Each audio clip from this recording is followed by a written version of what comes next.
The Department of Justice, DOJ, has quietly put an end to most work at the Office for Access to Justice, ATJ, one of the lesser initiatives of the Eric Holder era, according to a Thursday New York Times report. The tiny ATJ was founded in 2010 under then Attorney General Eric Holder. Its last published organization chart, from 2015, shows only 3 appointees and their support staff. ATJ distributed grants and drafted statements of interest aimed at supporting the right to competent legal representation for the poor and indigent secured by the U.S. Constitution and the Supreme Court's famous 1963 decision in Gideon v. Wainwright.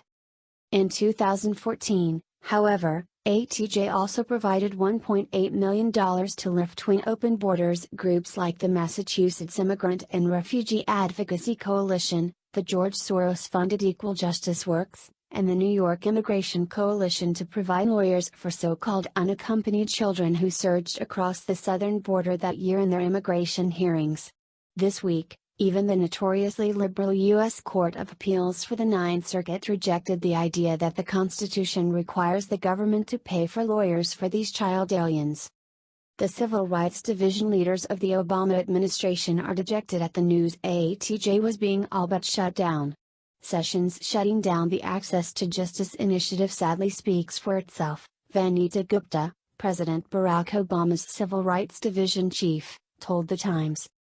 Gupta is a self-described critical race theorist, who once wrote that the rule of law, color blindness, equal justice for all, and equal protection, are merely code words for a legal system contingent upon racial power, and that treating criminal defendants as individuals without respect to race is how we have managed to rationalize racism. She has been broadly critical of the direction Attorney General Jeff Sessions has taken DOJ, criticizing him, for example, for his unwillingness to recognize the history of this country is rooted in immigration. Another of Obama's civil rights attorneys, Sharon McGowan, told the Net, ever since he became Attorney General, Sessions has advanced positions that are irreconcilable with where we are as a country. McGowan now works for Lambda Legal, the left-wing law firm now leading the charge to force states to allow men who identify as women into ladies' restrooms and vice versa after the DOJ pulled out of these lawsuits when Sessions took office.